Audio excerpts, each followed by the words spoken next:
Since then, we've seen a steady coin slowly take over traditional money in a big way, and this isn't going to stop. To be more specific, it's getting faster and faster. Almost 5% has been added to the stablecoin market in the last 30 days. And this is pretty big for a market worth more than $250 billion. And the number of transfers each month just jumped over $3 trillion. More than 37 million addresses are active every month, and more than 174 million people hold addresses. Fuh. This market is so big that it can't be ignored any longer. Another strange thing about Rua is the market cap that it shows. As you can see, this is wrong compared to the market cap of that coin. The most up-to-date view shows that it's $272 billion. However, Roust is the thing I've been most interested in, because the market value of Erlusdi keeps going up. We've reached $570, which is almost $8 million. Of course, we might also see Erlusd here. Let me look for it right here. We could see that the market cap has gone up by more than 31% in the last 30 days. The number of holders is up about 5%, and the amount of money transferred each month has jumped almost 18% in the last 30 days to over $3.02 billion. Again, the only reason I'm interested in Roust is that Ripple has been putting everything they have into their stablecoin project. Why wouldn't they? We just saw one of the biggest bills about stablecoins pass. This will have a much bigger effect on the market cap of stablecoins and the amount of money that is transferred every month. We just passed that a couple of weeks ago. Give it 6 months, you know? Wait a year. Stablecoins will only get bigger from here on out. However, let's get right to this because we just saw a big report from JP Morgan, which is the biggest bank in the world. They said that crypto stablecoins would be added to the regular money system and that real-world assets would be tokenized more. This is a clear sign of what's to come, right? And a flood of money into stablecoins is on the way. And now that we think about it, we should go back to stablecoins, right? We go back to stablecoins and look at the networks because if we think about the networks that these stablecoins live on, we can see that some exchanges and networks aren't really good for trading stablecoins because the network itself can't handle trillions of dollars moving through it every day.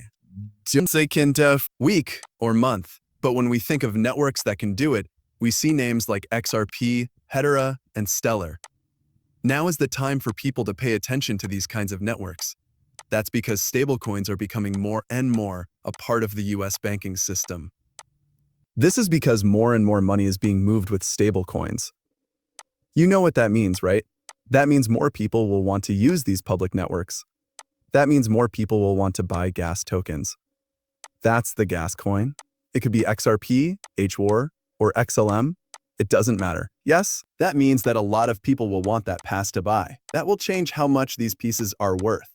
So XRP could go up by 2, 3, or 4 times its value, based on how much money moves around on the XRP ledger because of the stablecoin boom. On top of that, though, this is something that Brad Garlinghouse has talked about before. It had to do with eToro. Here is the genius act from RizXRP. It lets a lot of things happen. Pay close attention to this movie.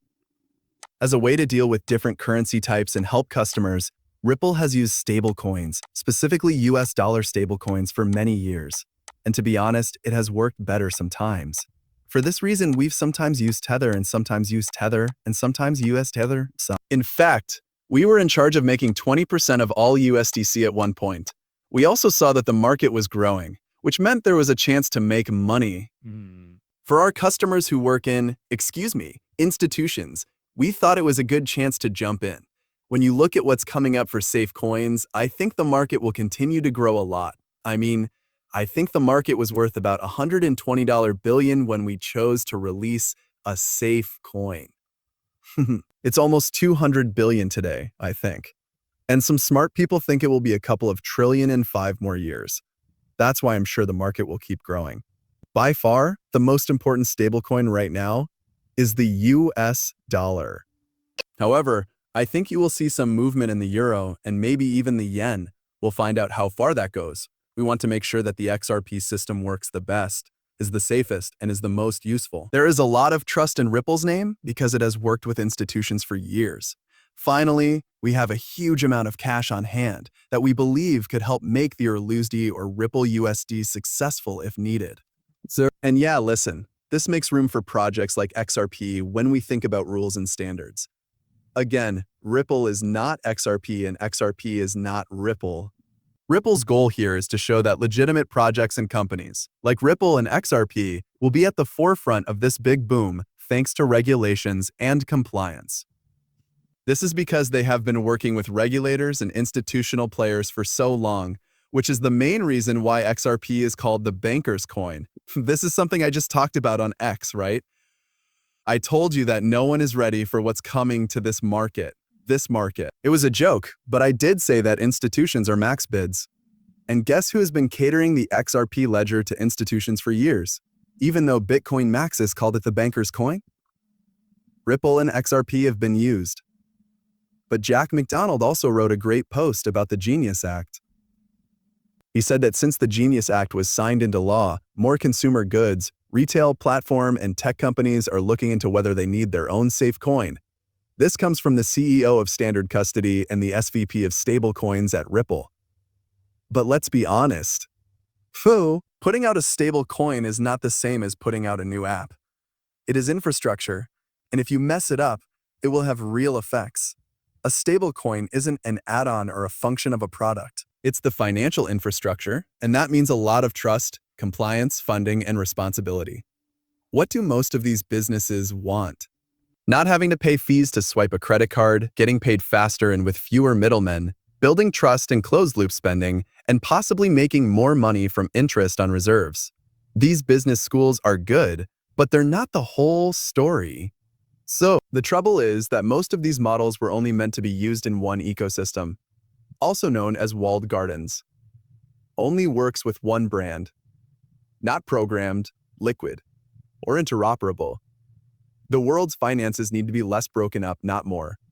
And that's where stablecoins with brands fail. Integrating external systems in a complicated way can limit value outside of the brand. Because they only built it for one use case, there is no reason for third parties to adopt it. They are all made in the same style, which is a walled yard, little use for businesses or customers. There's also the matter of trust. When you make a stablecoin, you need clear supplies that can be checked. You need to match the rules. You need risk management that is built for businesses. That's not a sales job. That's a very strong business system. The US has a strong banking system, but many other markets around the world don't. In places where old systems fail, stablecoins can make USD more accessible, faster, and more open to everyone. That's where there is the most potential and the most urgent need. The rules have changed, and not just in the crypto game. The rules have changed in all banking systems. That's why I keep telling everyone to pay attention to what Ripple is doing and what their workers are saying. This is one of the most important times in the history of XRP. Stablecoins will continue to boom and boom and boom in the future, and the public networks where they are distributed will also see that big boom event. Do not forget what I said about XRP.